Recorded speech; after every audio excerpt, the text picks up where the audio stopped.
Buying an existing short-term rental has never been easier, especially if you're looking to do this for the cash flow and the tax savings. And in this video, I'm going to walk 90 high-income earners through the exact steps our team follows to find and negotiate cash flowing, tax saving Airbnb deals, how to make sure that we maximize the cash flow post-close with all the revenue driving amenities that are actually proven to produce high income returns in those specific area. And we dive into the tax stuff. So all the material participation, bonus depreciation, how to make sure all this works, especially if you're looking to do a deal before the end of the year. And if you're new to this channel, welcome. My name is Nick. We help high income earners buy cash flowing, tax saving Airbnbs every month out of the year for low money down with lower closing costs, as few agents or lower agent commissions on those deals, as few lenders as possible. So we try to connect people directly with banks. We'll support you with the post-close enhancements to maximize the cash flow and keep everything as hands-off as possible with a co-host who's got a proven track record in that area. And we'll also help by introducing you to tax advisors and CPAs and cost segregation study companies to max out those tax savings without overpaying some ridiculous $8,000 to $15,000 amount. For those cost seg studies, we'll help you get somebody who's going to charge you way less. And the best part is you get to do all of this and still materially participate in the business, in the fun stuff, without overworking yourself to death. So with that said, enjoy this video. And a big disclaimer, I'm not a CPA, I'm not an enrolled agent, I'm not a tax advisor. I don't represent myself as such. I don't offer one-to-one tax consulting, nor do I offer tax prep. So you should take everything in this video and make sure you run everything by your own CPA, who hopefully specializes in preparing short-term rental K-1 income tax returns, specializing in the tax advising that you need, and helping overall structure everything that you need to do to make sure you do everything right. So with that said, enjoy this video. And if you're already ready to work with us, if you've been a long-time subscriber and you've been thinking about getting started, click the link somewhere around this video. We always offer special pricing to people who come directly from our YouTube channel. We thank you guys for paying attention and investing your time and energy working on this stuff on your own and getting educated and hopefully indoctrinated into the world of doing short-term rentals for the cash flow and the tax savings. So with that, enjoy this breakdown. I'll definitely make sure we review some deals. I can do some live, walk you guys through the underwriting process, which is grueling. Our team looks at 1,000 deals a week right now. We're literally looking at 200 a day. We haven't changed that number. We've gotten much more efficient. Now we're just looking at better areas, better deals. And we still disqualify like 970 to 980 of them every week. So like 97 or 98% of deals do not make it through our final pipeline. We end up sharing, I think right now we're pushing like 20 to 25 deals a week, which is pretty high. Typically throughout the majority of the year, it's like 10 to 15 a week. Q4, we crank it into overdrive. Let's do one more. Oscar, you're on here. I've asked a bunch of you guys to also take yourself off mute. If you guys have questions, quick topic, I have some stuff prepared. I can do that for like 20, 25 minutes. We can review deals. I'll typically do that for the end. Yeah, go for it. What happens if you get into an STR in a market where the city changes the regulations and they ban the use of STRs in that particular zip code? Ooh, juicy.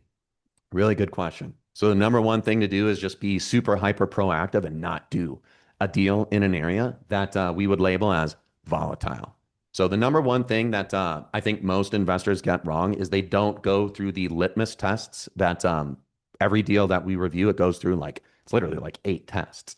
The 3 or 4 biggest ones are, number one, you have to actually contact a zoning department. So I have seen some YouTube guys like use ChatGPT to generate a prompt that is like overly engineered to get like a yes answer that this home is compliant. Oh, that is a way to get kicked in the nuts super hard and fast if you're not actually making the phone calls. So you have to contact a zoning department. You literally have to ask, and then you get them on an email thread while you're on there. It's like, and hey, what's your email? Jennifer at, strcounty.whatever.com. Say, hey, Jen, I'm replying, or I'm sending you this email right now. Could you just reply in writing that zoning is 100% good as of this date, so we can get that in writing, and you're super clear on verifying that. So you have to get that. Same thing with licensing, permitting, certificate of occupancy departments. So there might be one or a blend of those in different areas. So you have to, again, find them, call them, get them on email, get them to confirm. And then the most local jurisdiction would be like an HOA. So you have to do the same thing with them. Typically in the areas that we're in, the HOAs are very short-term rental friendly, because what's really nice is the majority of them are also short-term rental investors, which is really cool. Some of the best emails we get back, it's like, hey, Dave, Hey, this is Dave, and welcome to the neighborhood. We're a very friendly short-term rental market, and may the best man win. You get some funny responses like that. What happens if you F it up, like years down the line or months down the line, something changes?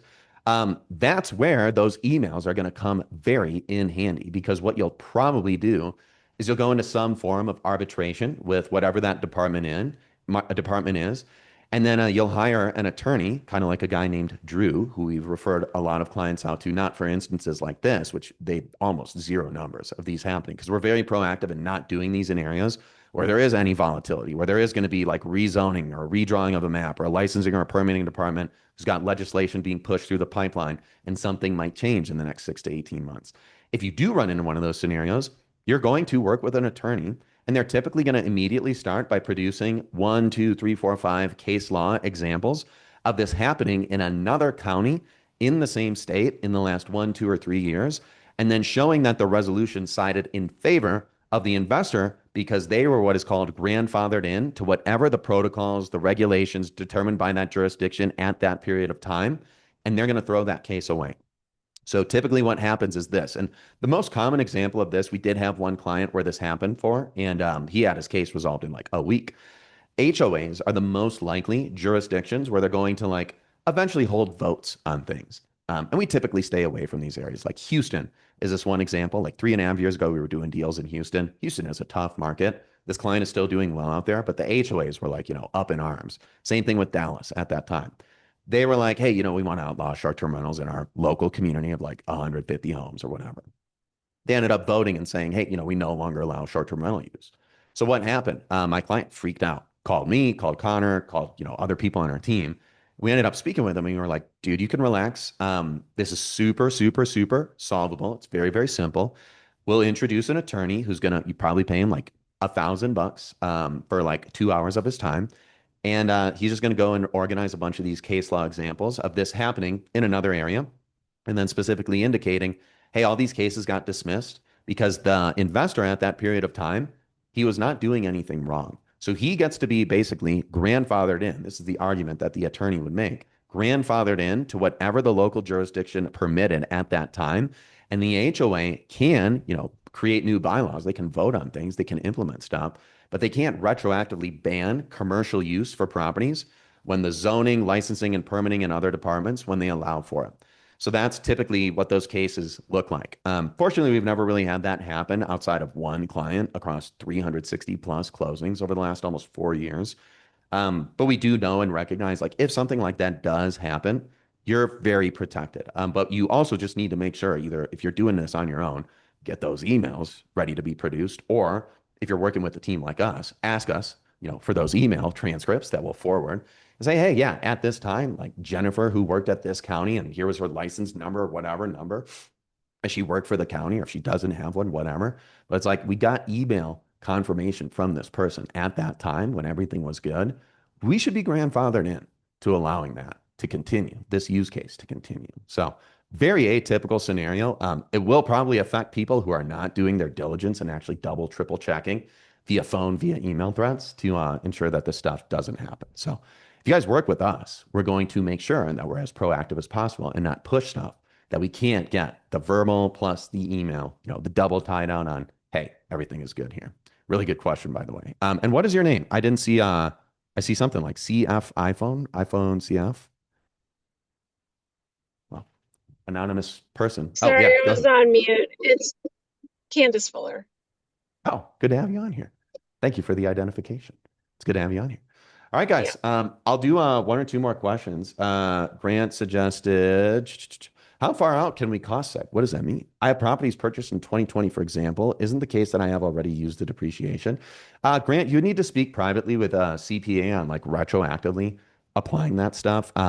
Most of the CPAs I talk to, they suggest you can't do that.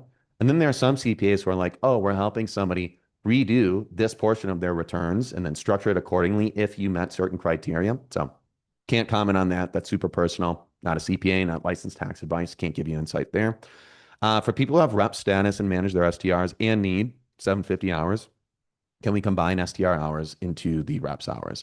I'm unclear on what you're asking, and I'm unclear on what you're trying to solve for. Maybe you can take yourself off mute if you're still on here. And then if anybody else has a question or a topic, I'm liking the vibe. Throw an 8 in the chat if you guys want to continue doing this. Throw a 9 if you want the presentation that I've got. So 8 if you want to continue doing this. 9 if you guys want to see what I've got prepared. Okay. So after Grant chimes in here, I will make sure that we dive in. Or if Grant can't unmute himself, I'll give the floor to one more person, and then we'll dive in. Anybody else? I'll prompt all you guys to unmute yourself here really quickly once again. So one final time. Chris, good to have you on here. Both Chris's. Daniel, Priyanka's hopping in. This is good. Other David, Deborah, good to have you on here. Abhinav's hopping in too. Cool. Yeah, I just had a text blast go out and get a bunch of you guys added in. Mecca, good to have you on here. I think you've been trying to join my Zoom multiple times today. So excited that I can see you on here. Joe Lee, we got to get started. Jason, we got to get started. Kusal, good to have you on here. Yeah, just anybody else. Oscar, I see you on here as well. Giving the floor to you guys so that we get as many questions answered before I dive into my stuff. Yeah, and Grant, anything else? If you wanted to give more context to your question, please do. No, I was just curious. So I know that for STRs, passive income, you need, a certain amount of hours. But I'm on a rep status where I need 750. You're already a So real estate professional, right? status wise, yeah. Well, my wife Okay. is technically, but Sure. yeah. So the So, spouse would I have get to the W-2. document that she's doing 15 hours a week on average for 50 weeks out of the year, which maps out to like 750 hours. Yeah, I mean, Nice. And go you ahead. can Yep.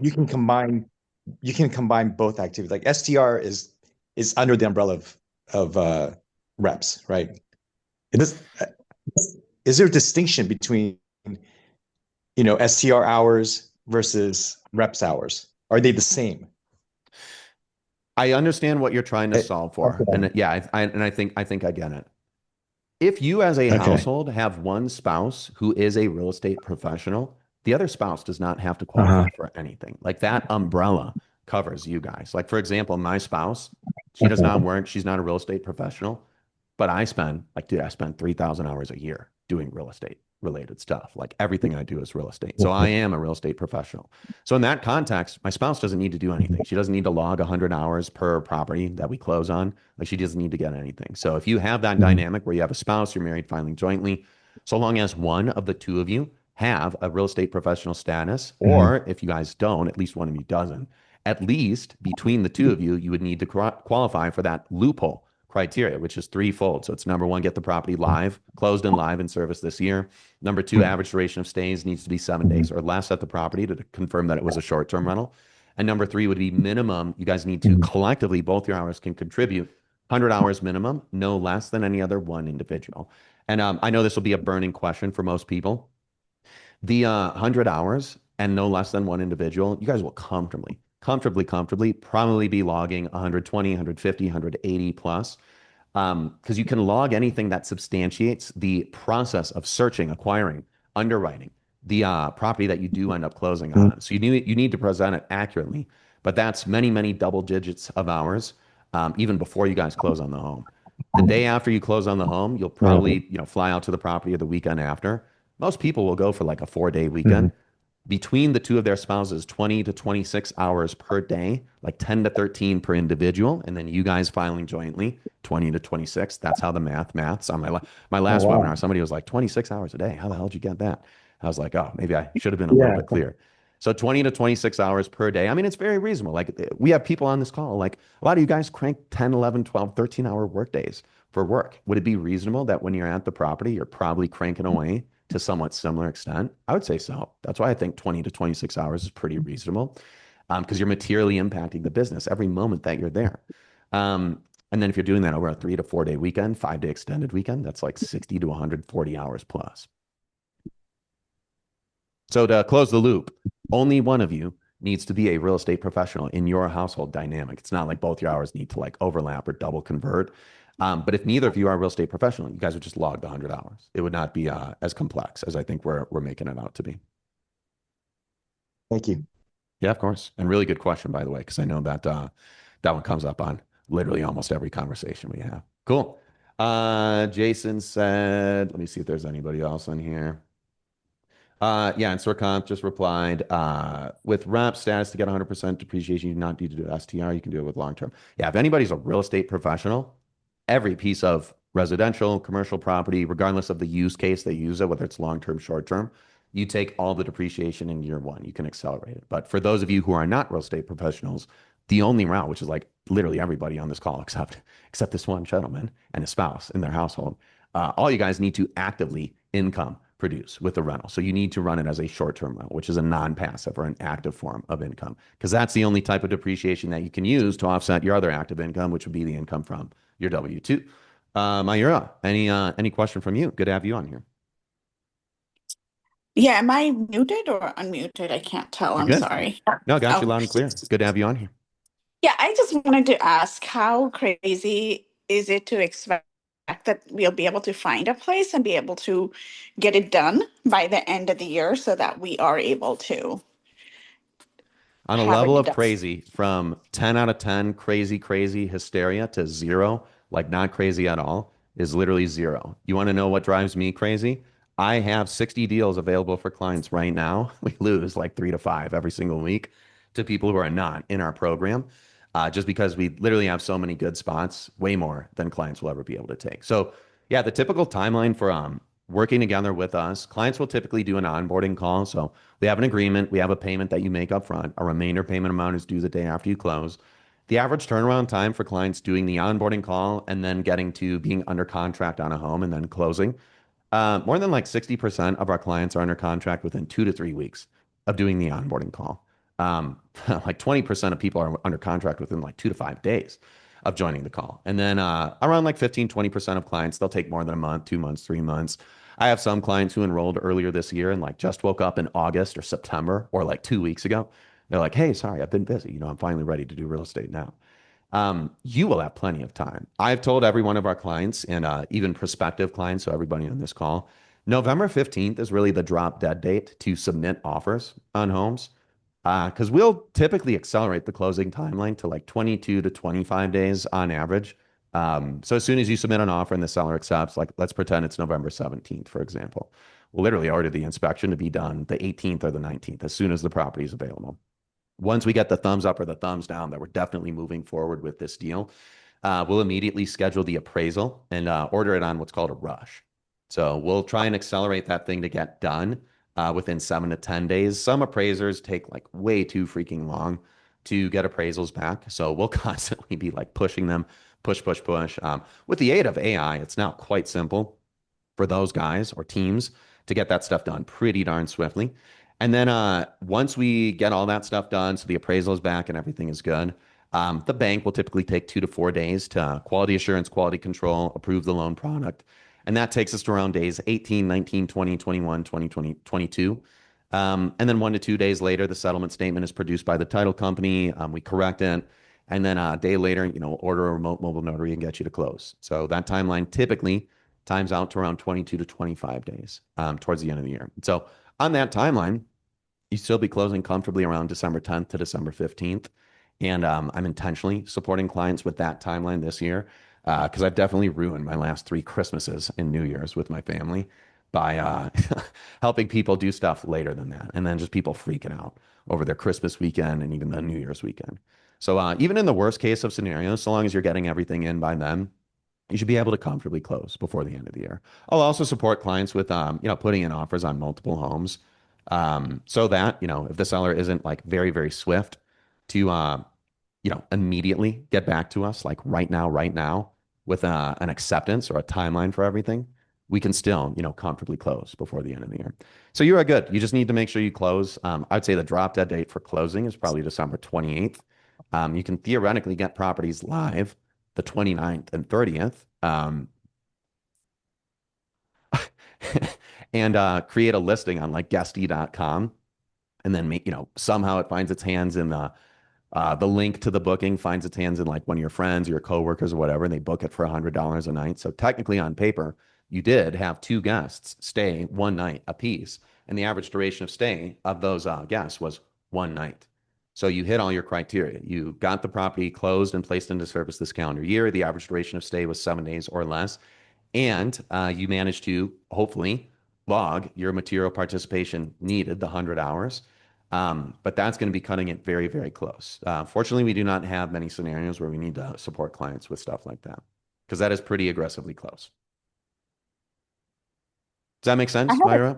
Clear on that? Did that It help? does. It does. So it doesn't seem as crazy. So thank you for breaking it down. Definitely I did not have a crazy. couple Very, very other reasonable. Yeah. questions. I did have a couple other questions, but I didn't want Go to for it. take all the airwaves, or should I? Oh, Okay. take the airwaves. The airwaves are yours, my friend. What criteria do you use to match someone with an available property? If we have like certain areas that we're interested in for personal reasons, like Baltimore or New Orleans, Mhm. is that something that's possible to do given, right? Or I guess let me just step back and have you answer. How do you do the matching of a particular property? Yeah, I mean, everything we do is custom.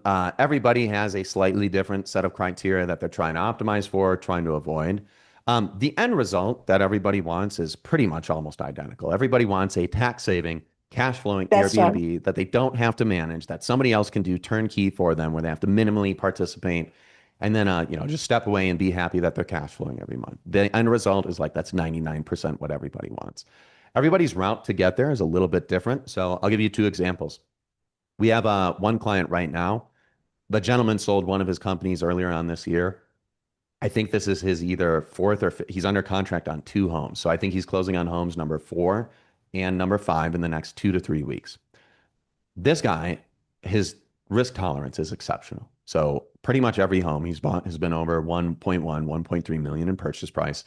The guy sometimes doesn't even review the pro formas. He's just like buying properties like they're chocolates from a box. Like, ooh, that one looks beautiful. I want that one. So his level of risk tolerance and his rate at which he underwrites and disqualifies homes is completely different from somebody who's a more typical client. And I have another one in mind. This gentleman and his spouse, their household income is around like 650 a year. Very, very conservative, very not risk tolerance. They're not risk tolerant. Their goal is to just use this one property that they're going to do, which they're under contract on, as essentially a proof of concept. So they want to go on close on something that's like 550,000 in purchase price. Not a big property by any stretch. Not super small. We've closed on smaller stuff for other clients. That's definitely on the smaller end. The monthly payments for the mortgage would be like, I think 2,400 PITI. Maybe a little higher than that. 20, no, that's a little low. 2,800, 2,900. Because their concern was like, psychologically, we don't want to psych ourselves out. If and when we encounter a slower season, like Januaries are typically pretty slow. So I was aligned with them. I was like on the onboarding call and the second call we did together. I was like, hey, I think it would make sense for you guys to look at no more than like 600 grand for the purchase prices. So that way, and again, we have a ton of stuff in that range that does really, really well. The cash on cash return is typically a lot higher for those smaller homes anyway. So I spelled it out that way for them. I was like, the way you guys can frame this is you're de-risking simply by having a smaller purchase price and thereby lower monthly payments. And then specifically, you guys are optimizing for every dollar that you're putting in. You are getting a higher cash on cash return back for some of those homes in that category. We also have some exceptionally high cash on cash returns for larger homes as well. Those are very bona fide unicorns, but we find some of those every so often. So everything is custom. That's probably the number one metric. Myra, if you're still on here, I think you are. I think you just muted yourself. It's just like risk tolerance, like to what extent you feel comfortable. The thing that we want to do, and this is, I think, every short-term rental investor, you want to build momentum. That's probably the number one most important metric. So it's twofold. It's number one, seeing the returns come back and seeing that this materialized in tax savings. So for a majority of my clients, that means getting a refund. So 95% of people, it's a refund on their 1040 and their K1 returns that they submit for the property. The second one is, 3, 4, 5, 6 months down the line, the property is performing like we're hitting the numbers that we projected. Even if you launch into a slower season, sometimes clients want to wait and say like, well, let's wait until like summer rolls around and see what we really, really do before we, officially approve that this worked or, suggest that this didn't work. And when I have clients like that, it's like, we're not going to come in and buy like $3 million worth of real estate in your first year. And some of them do want to do a lot, but I'll always typically suggest like, I know you want to close on 2 at a time, and I'm happy to take people's money and support them with additional closings.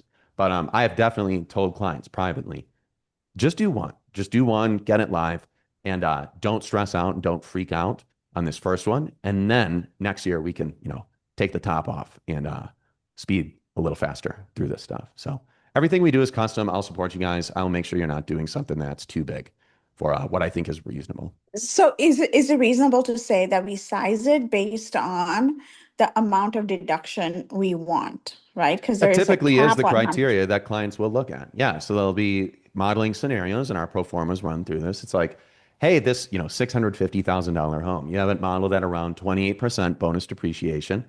And then you're also suggesting that there's like $60,000 to $70,000 of extra stuff that I get to write off. So when I reverse engineer that, when I see the $650,000 home that has pretend 220,000 in depreciation and total offset, so maybe 160, 170-ish from the cost segregation study from the property. And then where's this other 60K coming from? Well, our program fee is normally 25,000. So you get to write that off as well. You also get to write off everything that you pay for furnishing. So the furnishing team or the design team and the furniture itself that you pay, you get to write that off on your K1 or your Schedule C, Schedule E, where you see the line items of all the expenses that you lost on the year that get also offset your total taxable income. Landscaping teams, what you paid your co-host team, if it's only 2 months left on the year, or if somebody closed earlier in the year, it'd be an even higher amount. So we help clients just model that, and the ranges typically come back pretty accurately. I mean, we've also looked at well over 300 cost seg studies for clients' homes that they've closed on. Plus, Connor and I have a pretty reasonably sizable real estate portfolio, so we've closed on a lot of homes in 3 areas for me, Connor, like 4 or 5. So yeah, it's just a feedback loop. Like we have it, it's pretty tight. We get cost seg estimates as well. Everything is overall pretty darn accurate. But yeah, clients will typically try and reverse engineer. Okay, if I'm making 650 grand a year with my spouse and I, if we buy a $850,000 property, we get close to 320 to 350K in bonus depreciation, plus the other offset from other items. That would drop our, income by 50% or more. That would slash them 110, 120, 130K in net effective tax savings or close to it. So it is very typical that we'll reverse engineer and clients will start with that basis of, hey, I'm making this amount of money. How do I roughly approximate what I'm going to need to purchase in terms of purchase price to get my tax bill or my income, closer to half of what I'm showing or even closer to zero, if that's the extent to which they wish. For an 800K property, how do you get a 350K bonus depreciation in year 1? Let's take a look. You guys want to look at some deals? Sure. All right, let me pull this up. I'm going to show you guys. We got some juicy ones. Let's pull up. We have a client going under contract on this one today. So here is an example. Let me get everybody added in here. Throw an 8 in the chat if you guys are liking this. Throw a 7 in the chat if this sucks. And you guys have feedback that would make this better, please. So 8 if good, 7 if sucks. And if 7, please provide feedback on what we should be doing. I'm just learning this as much as you guys are right now. I'm trying to figure out what the best format is for these group calls. But I hope you guys are enjoying it. Throw that 7 or that 8 in there and let me know, and I'll check right after this. So the question was property at what purchase price? 850. Yeah. Whatever. Right. There's an example. Yeah, How does it happen? This is pretty close. So this one's 896. So we had a client just submit an offer on this one. Super cool home. Again, another short-term rental that's actually doing fairly well in the Smokies. What I love about this one, and this is the item that's very, very rare in the Smokies, they actually have a ton of terrain in the backyard, in the surrounding area, and specifically, it's flat terrain. So we can actually build stuff on top of it. So they have a really cool fire pit. They built this really sick elevated deck and installed a beneath deck or under the deck pool out here. So anyway, this home, the seller, we've been talking to the seller for a while. Again, I think this one's also been on market for quite some time. It has. The seller's in no rush to get offloaded from this thing because they're doing okay. So 945K purchase price. We told them that, we think based on, what we know and the appraisals that we get in this area, the cost per square foot, it's going to be closer to what comes out to like 896 in purchase price. So, Kusal, this is what it's modeled on. Okay. So 896, the formula that we put together. Yeah. So in the Smokies, it's around 28% of whatever the total purchase price is. This one, it's also on an acre. Oh, hey guys, I'm just throw you mute What really the quickly here, and then classes? you can unmute yourself after. Kusal, I'll ask you to unmute since it wasn't you who was making the noise. So this one's on a larger plot of land. So this one might actually be coming back a little bit lower because there is more land value associated with this total purchase price. So maybe this one, like, let's be even more conservative. Let's project it to be slightly lower than what we're estimating. So how do we get this $282,000 value? Well, I'm saying 25% of the 900-ish. So that's just under what? 210, 220, 230, something like that. 220, let's call it. Plus, where's this other 60,000, coming from? How did the math there? So if you sum all the other closing items or post-close items rather, that you invest into the property. So this home, for example, let me pull this up. There's around 30K in post-close enhancements that we suggest for this one. A lot of it is just continuing to beef up the backyard. So the biggest one, and I'm a huge fan of this one. I can't wait to see what it comes out like. I think we're just going to have a landscaping team probably just show up with like an excavator and or a truck rather, and just drop a ton of dirt in here and then build like some sort of a braced wall, move the fire pit over a little bit, probably put a little bit of an additional braced wall here, like a guardrail so that people aren't, if you're getting drunk and you're tripping at night, you don't like, just die in this like sand pit that's beneath here. Just do a ton of work in the backyard. So anyway, all those items that you pay. So if you're paying a general contractor, a landscaping team, a designer, if you're buying furniture, it's around $30,000 in post-close enhancements. That is factored in to this dollar amount as well. Plus the approximate like program fee that we typically charge, plus like the inspection and the appraisal report, plus like if you're flying out to the property. So for this client, I modeled like, it's going to be he and his spouse flying out there, maybe getting lodging one night if they have a guest who's like still staying at the property, coming back, going forth, their food, like all their other expenses, and then the amount that you pay the co-hosting team, because that is a business expense. So How did you 282K. get the 280? One thing, how did you get the 282K depreciation? Dude, I just explained it. What do you mean? Okay. Can everybody else quickly chime in? Throw a one in the chat if you guys caught that. He's missing. There's a third-party cost segregation report. Mm-hmm. Oh, They come back and they will give you what has a less than 20-year value on it. So it's a third party that comes Chris, back. yeah, nailed it. Chris with the assist. Yeah, thank you. Chris, who the hell are you? Okay. Nice. That was great. So yeah, I'll slow down. So instead of looking at the formula, so this home, $896,000 purchase price on the home. When you buy a home, you're essentially buying two things: the home itself and the structure, and then the dirt, the land that the home sits on. So let's slowly go through this, and then I can also draw this out. Throw a 3 in the chat if this is making sense so far. Let's get like 10 people engaging here because I want you guys to be on the same page. So 896,000 will be the purchase price. Throw the 3 if you guys are tracking. Throw a 4 if you're lost, and then I'll slow down even further. So 896. So the day that you guys close, and thank you, Cal, for the feedback. So we will go slower on this. The day you close on the home, let's pretend this is the actual price that it closes out. So the appraisal didn't come back, didn't adjust it. 896. Make it really simple. January or February of next year, you will reach out to what's called a cost segregation study company. And a cost segregation is a document. It's a PDF. It's produced by this third party. They have a CPA license, or they're an enrolled agent, or they're licensed to actually do these cost seg studies. And what they're determining is exactly what Chris was highlighting. They're going to remove the value of the land, so the estimated value that they assess relative to tax assessments, the county that determines things like mill rate, other items. They're going to assess what the land value was, and they're going to back it out. So let's pretend, for example, this home was it's $150,000 plot of land. Let's say 150 for math purposes. So and what was the purchase price on this? Roughly 900. What did I say? 896.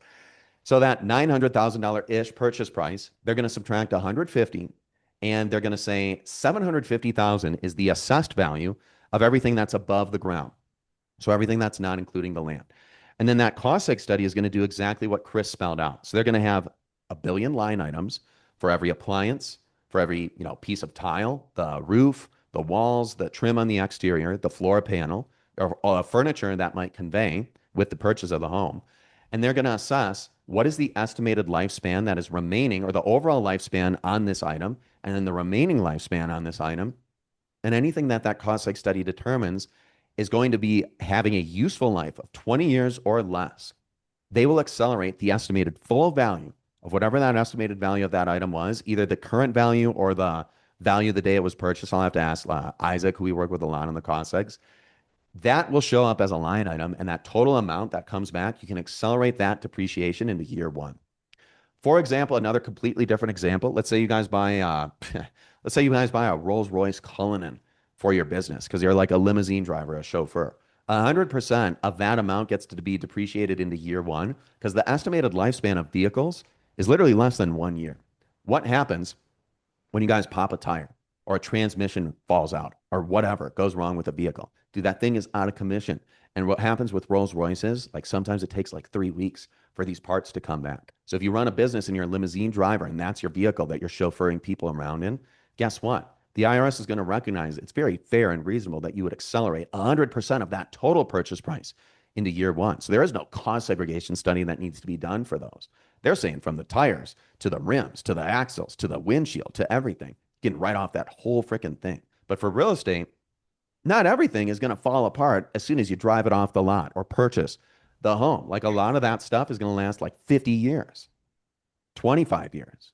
But anything that's 20 years or less, they want to assess what are those items, and we're going to put them on this list or this segment in that cost seg study, and that's what we get to accelerate to year one. So going back to that example, there's $750,000 of assessed value. In this example I gave, roughly $220,000 of those $750,000 worth of the roof, the walls, the panels, the flooring, the appliances, the furniture, around $220 is what you can accelerate into year one. In addition to that, because this number that I came up with wasn't 220, it was 280. So let's roughly go back through this. So in this number, in this example, well, 220 is around this, right? It roughly 25% of 896, I believe, is 220. Somebody can check my math. The sum of everything else that you put in to this deal post-close is around 30 grand. So when you guys are running an active business, a non-passive activity business like this one, when you guys pay a co-host to do work for managing your property, when you guys are paying a designer, maybe 10 grand, to have a budget of $15,000 for replacing some of the furniture, for adding in things like wall decor, accent walls, repainting, coordinating with the rest of their team, you get to write that off too. So that's what we try and estimate.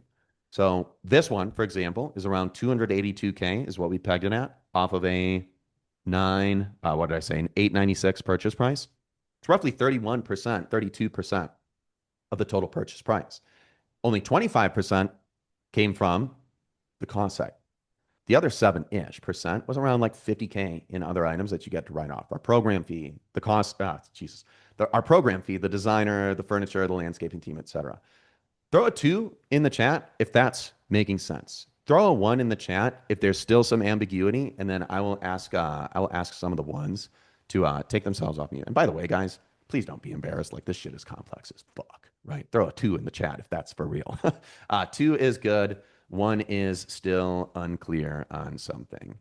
So 2 is good. 1 is I still need clarity. Did I just lose everybody? Can you guys still hear me? 36 people in here? Okay, Mike, thank you. Jesus Christ, I was shooting for a lifeline there.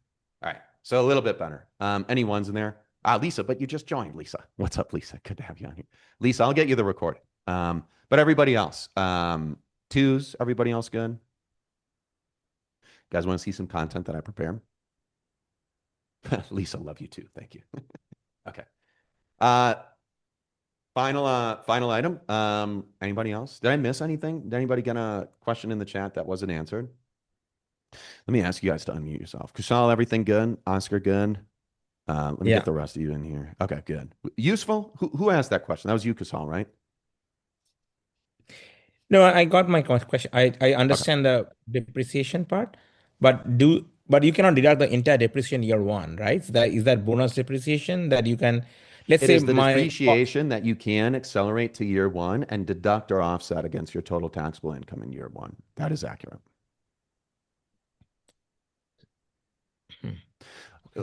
Two examples again. This example is you buy an $896,000 investment property and run it as an investment property. You're not reducing your income by $896. The number you're reducing it by is roughly $260, $280, whatever the number that I had on the screen, right? If you buy a vehicle, let's say you buy a vehicle. Let's use another example. Let's say you buy a $100,000 Ford F-150 or whatever because you run a construction business. Chat, you tell me. Let's give the example. So Ford F-150, I buy for 100K. What amount am I writing off year one for the vehicle? Give me your answers. I'll give $1,000 off the program fee to whoever answers first correctly. Sergio. Boom. There we go. Give me gotta give you guys my calendar here too as well. Give me 1 second. Yeah. And why? Somebody take themselves off mute. Chris, 0. No, definitely not 0. Somebody take themselves off mute and explain why. Sergio. Let's make it a little interactive. Put some money on the spot here. Doug wants to chime in, maybe. Maria, yeah, I'm assuming, yeah, it's a 6,000 pound gross weight vehicle. It's a 100% acceleration for that. The reason is the IRS wants to give you the tax incentives for taking depreciation on assets that are going to be used in your active income business, but on an appropriate lifespan. And tell me that everybody in this chat definitely owns, or everybody in this Zoom definitely owns a vehicle or has owned one, I'm assuming. Those things break down like crazy, right? That's why the IRS recognizes, yeah, the average lifespan might be less than a year. Because this thing, you could literally drive this thing off the lot and like the battery could die. If it's a Tesla, I had that happen. I had to get a new Tesla 4 years ago. I was pretty disappointed. I was bummed. But they got me another one in like 5 days, the exact same long range performance or long range Model 3. So clearer now? You guys good on that? Yeah, for everybody who said 100%, like, yeah, you'd write off 100K that year. But the reason the property, you're not taking a $980,000 or $896K loss in your first year, because that property, like, dude, that property is going to be around for another like 60 years. They're going to need to be components that get replaced over a certain timeline. So what the IRS said is anything that has a 20-year lifespan or less, the day that you buy that property, according to a cost seg study, they'll allow you to accelerate into year one depreciation that you can take. So Sergio, grab that time, and then I'll give you that discount. And just remind me or Connor, whoever you end up speaking with, because I might forget, but I'll honor it. Cool. Maria, closing costs, including mortgage interest. I'll have to look back. I think on my, I was just asking a CPA this. I believe you can offset the closing costs, but don't quote me on that. Not a CPA, not an enrolled agent, not a licensed tax advisor. I don't have 100% of the answers to all this stuff. And I'm also not licensed to advise anybody one-on-one. I'm not a tax prep firm. I don't prepare any returns. I want to make that perfectly clear. Cool. Anything else? Anybody? Kasal, good? Yeah. Are you sure? Because we have nothing but time. And I know there are like 15 other people on this call who are like, I have a question. Yeah, go for it. JK, good to have you. Yeah. So basically, you took advantage of the first year bonus depreciation for the new purchase, and when you get to sell the property with the as furnished, and then there will be a recapture, right? Whether it's furnished or not, yeah, there would be. If I think if you do it within 5 years, you would. So you would 1031 exchange into something else. Okay, so that's still we cannot take advantage of a 1031 exchange. And what other exit strategy do you recommend? Refinance the loan on that home and pull equity out and fund your real estate portfolio 3, 4, 5 years down the line. So I am officially, this is why I have the lovely custom suit on today, because I'm in the process of doing 3 refis right now. I'm still waiting. But yeah, I mean, I bought a number of homes. I progressively bought homes in early 2022 while the interest rates were still solid. 2 of those homes in that first or second quarter of 2022. I mean, one, I just straight up got lucky on. I don't even remember what the purchase price was, but I'm hoping it appraises for like $950 right now. It's a crazy unicorn deal in Sarasota, Florida. So that home's up like, I'm waiting for the appraisal to come back, but it's going to be up like 180 to 230 grand.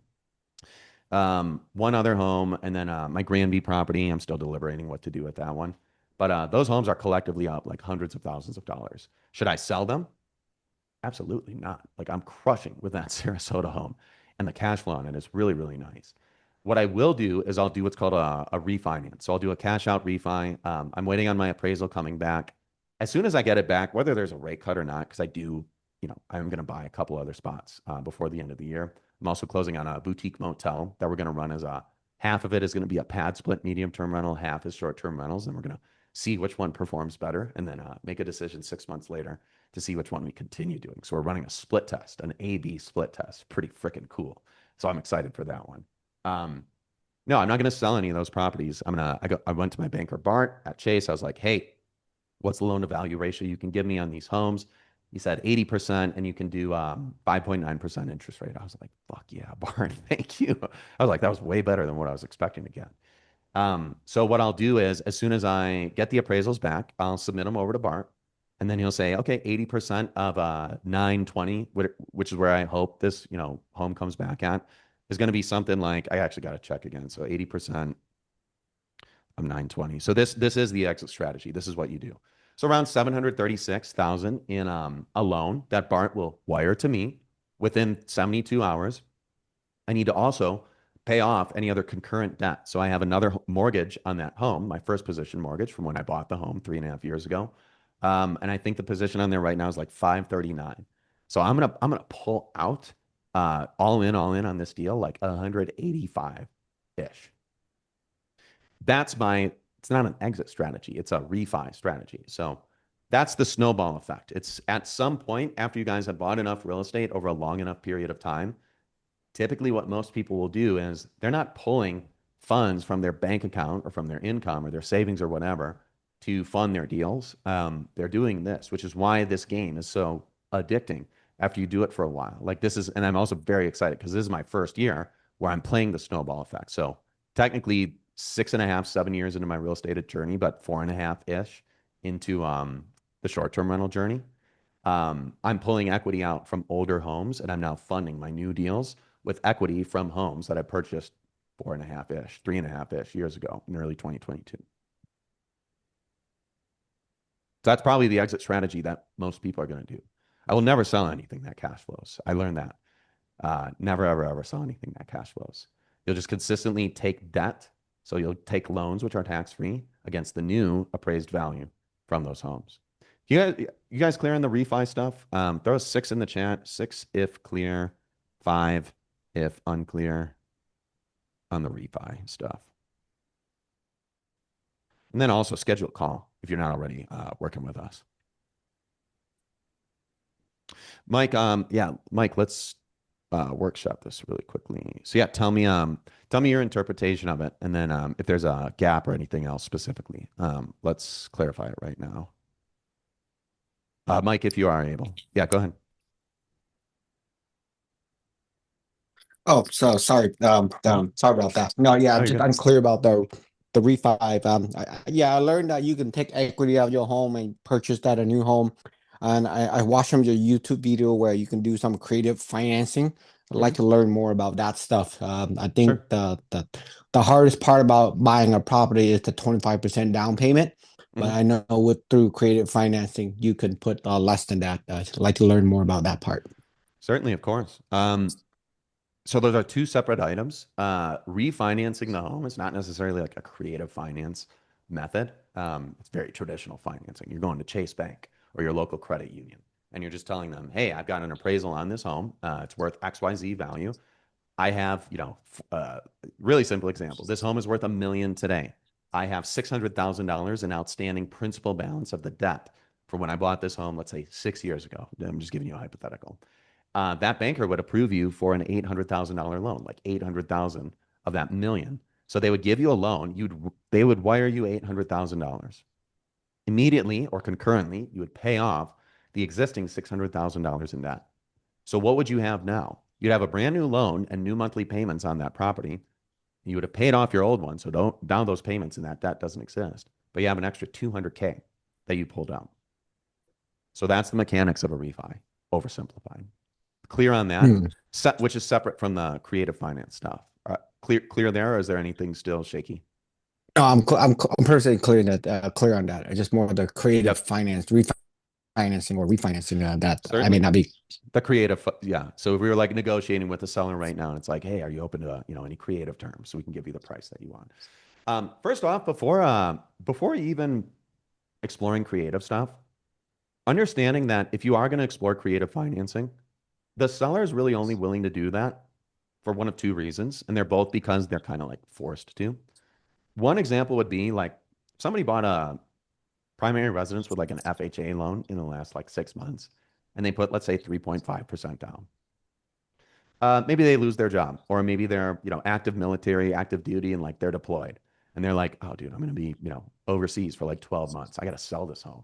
I don't have a family. I don't have somebody to rent it to. It's like, I just want to exit it now.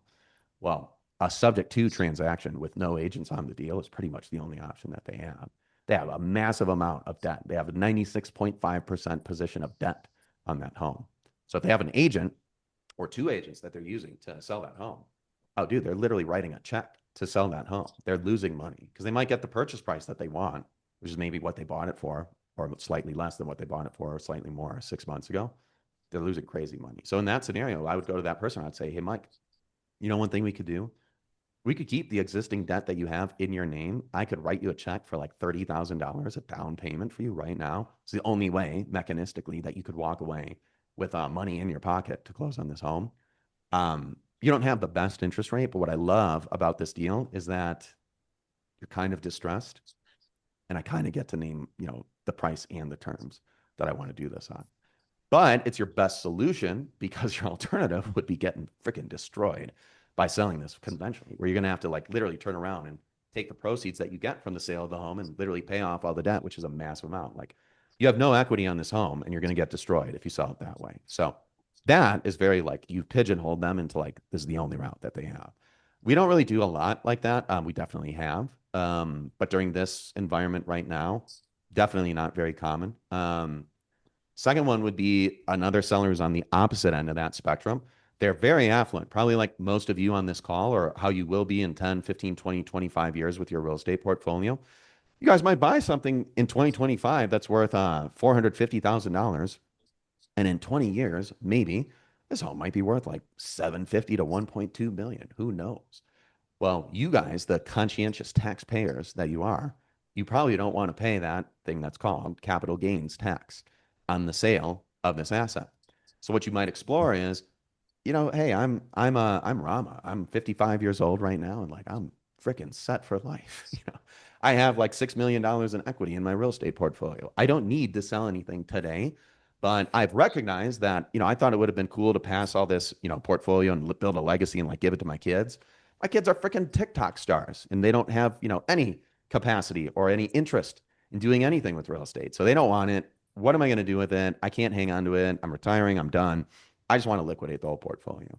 With that seller, and we work with a lot of sellers like this, they're willing to do seller financing, which means in addition to you getting a loan from a bank or just straight up like working with the seller directly, they'll say, hey, this home is worth like $1 million right now. I bought it for $450. Give me like 150 down right now. Give me like 15% down, and I will finance you that remainder $850 over a 30-year period for like a 4% interest rate. Why would the seller do that?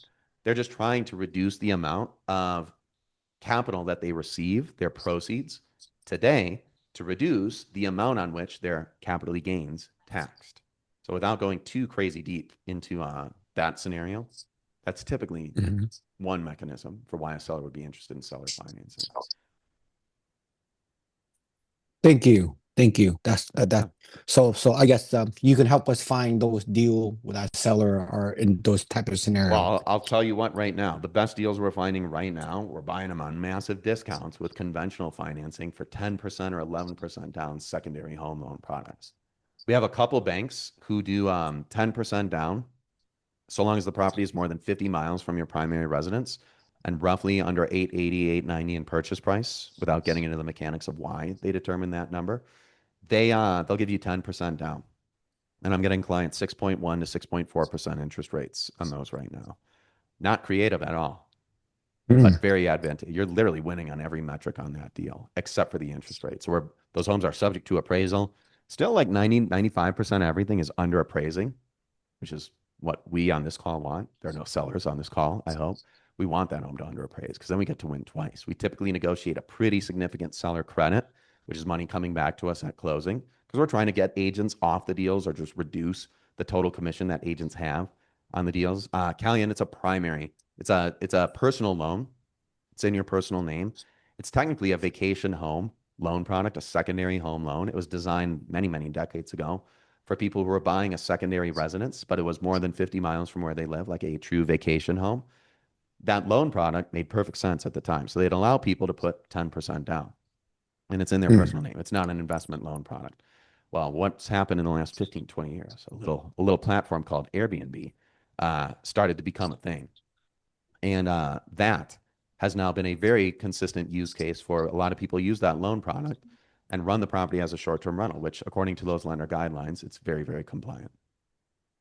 Oh, interesting. Okay. Yeah. That's fair. Yeah. How many vacation personal home can you have? 2 per individual. So if you're married filing jointly, it would be 4 per your household. Thank you. So I have 2 Can I concurrently just- out right now. Yeah, go for it. Oops. Can I take you back to the refi cash out example? course. Because when you pull that money out, Mhm.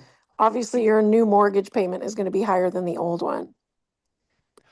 Depends. Yeah, there are most scenarios, and I would say the scenarios for me, for example, like I might have shared this earlier. Let me just quick promo. It is a webinar, so I do need to sell you guys. Book here, guys. We can help. Special pricing for those who book through this link. I apologize, my friend. I didn't mean to cut you off. Don't You're forget, we're on this call because we're asking questions because we're action takers. We're not people who just sit on the sidelines and ask questions and fill our heads with knowledge. You guys are already freaking smart and you're rich, but you're losing an exceptional amount of money every year when you could be deploying it into my favorite, personally, wealth building asset class. So yeah, the cash out refi. So my example, for example, that Granby property. Oh, my debt on that one is gross. It was a DSCR loan. I did that. And then I also have a seller finance note with the seller. So that was a very creative deal. I put no money into the deal. I actually was over leveraged with 2 loans, did it compliantly, 2 separate closings, and compliant instructions. We've helped other clients do that. That loan, I will be refinancing into a higher loan amount. But because of the massive delta in the interest rate, so I'm getting 5.9%. I'm likely going to get 5.9% interest rate on that loan. The net delta is like 2.6% difference. So I don't know if you guys know anything about loans in the like 1.2 million plus range. A 2.1% delta in the interest rate or 2.6% delta in the interest rate, it's like, depending upon the loan amount and the delta itself, it's like the difference of like 20 to 50 grand a year in monthly payments or annual payments. So I'll actually be refinancing into a higher loan amount, but a lower monthly payment because of the drop in the rate. Does that make sense? It does. I was just curious about it because it's interest rate dependent, and then obviously it affects your cash flow on the rental if it ends up going higher, not lower. I have the other 2 homes. I'm definitely refining into a higher loan amount and a higher interest rate, so the monthly payment will go up. It'll affect my cash flow a little bit. I do not care at all. I'm literally pulling out like 190-ish on one of those deals. So yeah, I'll So from a tax advantage standpoint, when you do that and take that cash out, how are you helping yourself from a tax standpoint with that deal, with doing that? So there is flipping no it impact. into a new deal. There is no tax impact on getting an additional loan because debt is tax free. The true impact will be, well, what am I going to do with that 190? Well, I'm probably going to deploy that into like a $2.4 million luxury property in a couple of the areas that I really like. So I'll do 11% down on those. So like 130 to 180 down on one of those homes, and then plug in like 60 to 70K in enhancements. Right. Okay. Got it. Thank you. Yep. Any other questions while you're unmuted? Oh, you muted yourself too fast. Cool. Guys, liking this format? Can you guys give me some honest feedback? Can I just ask like everybody to take themselves off mute? What could we do better with like our organic brand or like our marketing or like these calls? Like, just give me honest feedback for real. I'll trim this out of the recording. I will upload this. I'll have Sophia, my assistant, trim this out. Honest feedback. Can it be, please, like actually constructive? Can I just steal from 32 people on this call right now? Like, what are we doing? Nick, what are we not doing? Yeah, tell me, please. Doug here. So, kind of shifting gears. Mhm. I'm hearing a lot about, Florida properties. You can't get insurance. They're starting to lose value. You hear all this general buzz when, the Florida market was my number one market that I really wanted to target. So just give us some feedback on positive, negatives of Florida and your experience there. Yeah, of course. Zero issues with getting these types of insurance policies. I think a lot of those policies are for primary residence ownership structures. We work with still the same like two brokers out there. Steadily has been phenomenal for us. So shout out Angel. If you ever watch this recording, you've been great. They produce like 6 to 10 quotes from 6 to 10 different providers, or sometimes 4 to 8 providers. And sometimes the providers have two insurance products that they can submit us. Zero issues getting approved. We have not had a single issue. What we have structured and coached clients to do is there are specific policies that you do need if you are going to be in those areas and you're also running the property as a short-term rental. It's kind of like a hybrid policy. One client, for example, a couple of really cool clients who have done a couple of deals. They ended up finding their own insurance quotes, and I was super bummed that they put in all this work. And they were like, we found something that was like, and I should be respectful.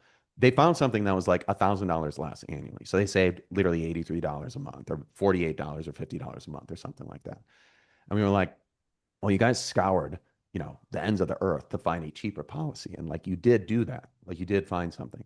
But it doesn't have that like hybrid coverage policy for you using it as a vacation rental use case for yourself, but then also like a short-term rental, vacation rental where you're actually renting it out to other people. Or sorry, I misspoke.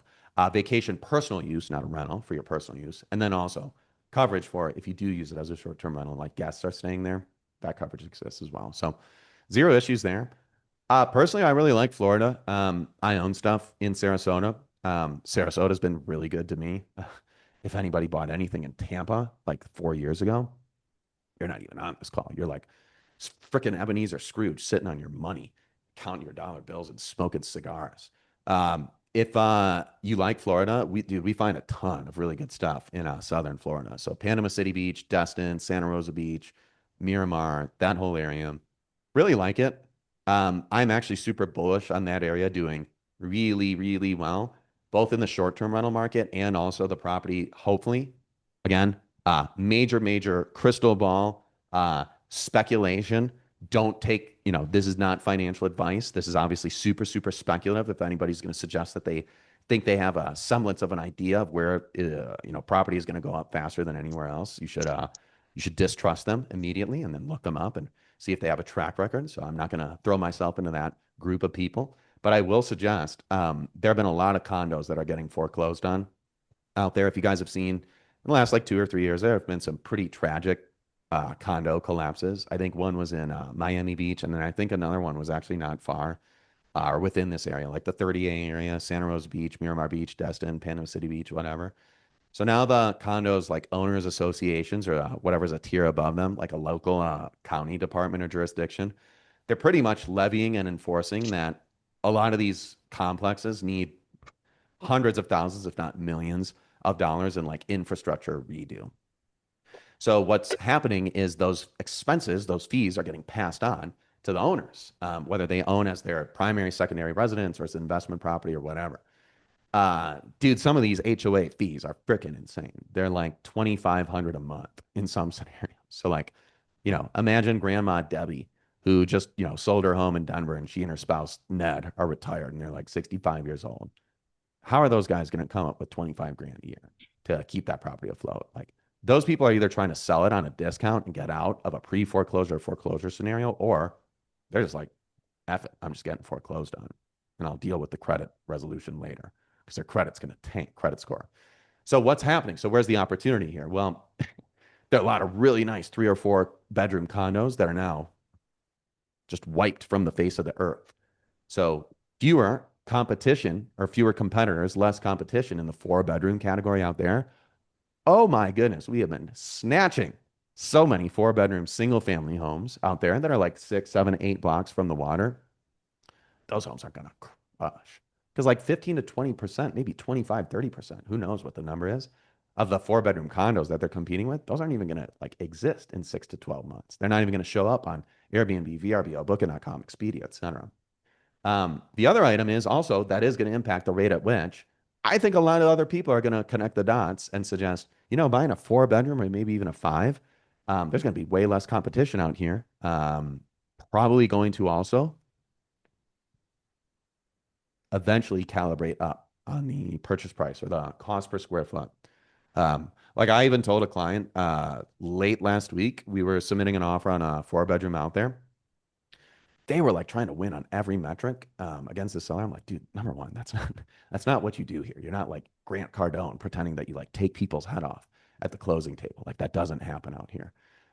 What does happen is they might start receiving offers that are significantly over fair market value and you might lose. So I wouldn't get too aggressive. Like we're already winning big on this deal. Like let's close. Let's let the appraisal come back. Like let's not like, not going to use the language I use. But like let's not try to mess them around and potentially lose this deal because you're going to piss them off with a low ball offer. So that is my take. Like Florida a lot. Throw a 9 in the chat if you guys are interested in working together in the next 30 days. Like meaning we literally need to do the onboarding stuff in the next week. So 9 if you wish to work together. What I'll do is this. I'll keep all the people who want to work together on the call, and then I'll just slowly remove everybody who doesn't throw a 9 in here. So we can talk about price, special stuff, and then working together. And thank you guys for joining. Vishal, when are we going to get started? Come on. I'm ready. I know you're ready. Can I ask you guys for the quick feedback stuff too? I asked and I try to get some like constructive criticism, like what are we doing right and what are we doing wrong? Is there anything else that we could be doing better with the marketing, the YouTube? We started sharing example deals that clients have closed on. We got great feedback after doing that for last week. Maria, yeah, go for it. Yeah, I have a question. Coming back to the point where you mentioned that we can get the best exit strategy would be to get get the property refinanced. And I'm just wondering, what is the method of refinancing that you're suggesting over here? Because if we go for the standard HELOCs, like for a rental property or a commercial property, the rates that the banks or credit unions are offering are very high, considering that that's not our primary residence, or even if it's not a secondary residence, they won't give you good rates. So, what's your strategy on that? Strategy meaning like what specifically? Like finding the Like, right bank that actually is going to support you on a yes, better finding interest the rate, right lower. financial. Yeah, Okay, yeah. nice. Yeah, I will answer that. I'm also just giving you guys in the chat. Guys, we save clients on average around right now it's like 60 to 180K all in on the total entry. Roughly closer to what would be the lowest end range, like 28K right now, all the way up to like 85K on closing costs. Let me just pitch you guys really quickly on this. So number one, reducing agent commission or removing altogether and passing the savings onto you guys in the form of a seller credit. And number two, as of today, and literally as of the last like 6 months, we've removed almost all lenders on deals. This means we remove the, what do you guys call them? Like loan officer or mortgage broker, and pair you directly with a killer bank that we've negotiated on your behalf. Can't spell here. Apologies. I just needed to, my business partner's like, hey, how many people have paid? And I'm like, I forgot to pitch you guys. It's actually literally what I was just spelling out in the chat. So and by the way, what is your name? I don't see your name on here. To who are you talking? Yeah. To you. Or to whoever asked the question, if it was you, or was it Maria who asked it? It was me. Yeah, it was me. It's yes, oh, okay, Maria. Maria. Sorry. My I wanted to address you because I also want to, for name recognition, like if we, if one of you guys show up on a call tomorrow or Friday, I don't want to be, showing up like an idiot being like, were you on the call? Or were you on the webinar? No worries. I want to remember you guys. So yeah, Maria, would love to work with you. No, the mechanism of getting really good interest rates is finding really freaking good banks and taking out the middlemen. So it's the exact same dynamic when it comes to getting, really, really good deals.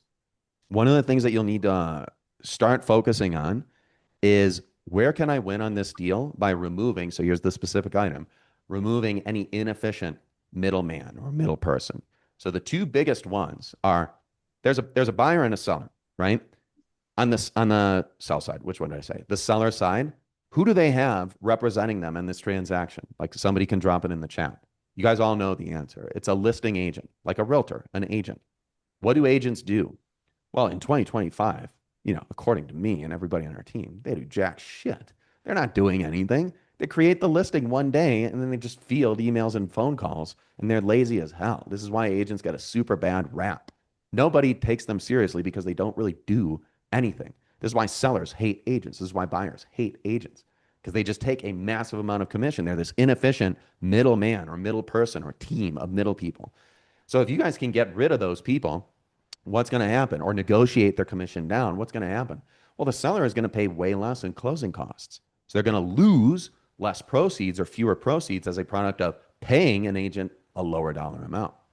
So therefore, what can we do? Well, you can say, hey, if we can, negotiate this agent off the deal for you, and there's a compliant way to do this, you'll save like 70 grand on this deal, Mr. or Mrs. Seller. So if we can do that, what I was speaking with the buyer about is they would need like a $55,000 credit to make this one work. Can we make it work? Typically, sellers are like, you got yourself a deal. I mean, I hate my agent. So I'm happy to not pay them this money. Like I was also even considering selling something, 2 weeks ago. And I got a listing agent to send me an agreement. I was like, this lady wants 5.5%, 2.5% to her or 3% to her, and like 2.5% to the buyer's agent. I was like, dude, I could literally just drop my purchase price by like 60 grand and sell it that way and like cut you guys out of this. Like, what do I need you for? So the same is true, Maria, with the lenders. So a loan originator or like a loan officer, a mortgage broker, all these intermediary parties, they get paid to do what? To pair you up directly with a bank. So I'll bet there are 28 people on this call right now. Oh, 27, somebody dropped off.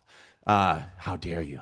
I'm sure some of you have probably worked directly with your bank to get a loan product in the past.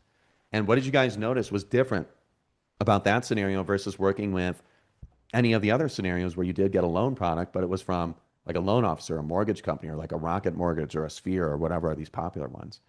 That loan origination fee amount, your closing costs, what was different? It was way lower. Why? The banks don't charge you loan origination fees. How do banks get paid? The interest. The banks aren't giving you a $600,000 loan for nothing. They say, hey, Rama, here's 600 grand. Pay me back over 30 years. They say, no, you got to pay me back with interest. That's how banks get paid. That's how they make their money. How do lenders make money?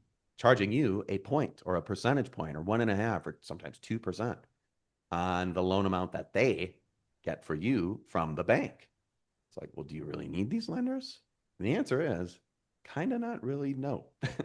As we've discovered aggressively by trying to get them off. I have he's not going to watch this call, but I have a lender that we've worked with quite well for the last year and a half. Dude, their rates are getting exceptionally ridiculous.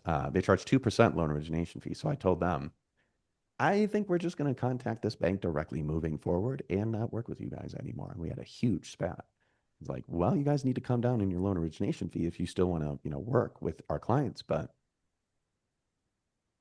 for deals over 900,000 in purchase price, it's like you used to be the only option that we had. Now we just discovered we can go directly to this bank. So we're going to save clients 20 grand on every single deal that they do. We do save you guys a lot of money. It's nice that we only charge you 25 grand to work together for you guys specifically, because our pricing goes up for Q4. So, and I share that in the chat as well, you guys. 27.5K is normally the program fee structure when we get this late into the year, because now everybody joins and they like freaking the fuck out, just being real. It's like, hey, I'm not going to participate in your stress fest. We're just going to do everything. We're going to do everything normally, and we'll accelerate the timeline to close as much as possible. But yeah, I'll give it to you guys for 25, since you stayed on here and you probably saved me like 30 calls. I was going to have 30 different people going over this all one-to-one. So economies of scale. You guys helped me help you. And he made it easier for my throat. I have a 2.5-month-old son who was just born recently, so I'm already getting no sleep. So just making it even more fun this year. Jason asked, how long typical to get pre-qualified with your killer bank? A day. So you just submit your tax returns, W-2 pay stubs, bank statements are typically, that is typically what Todd with Generations Bank requests.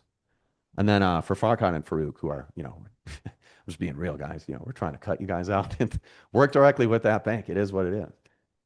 Same thing.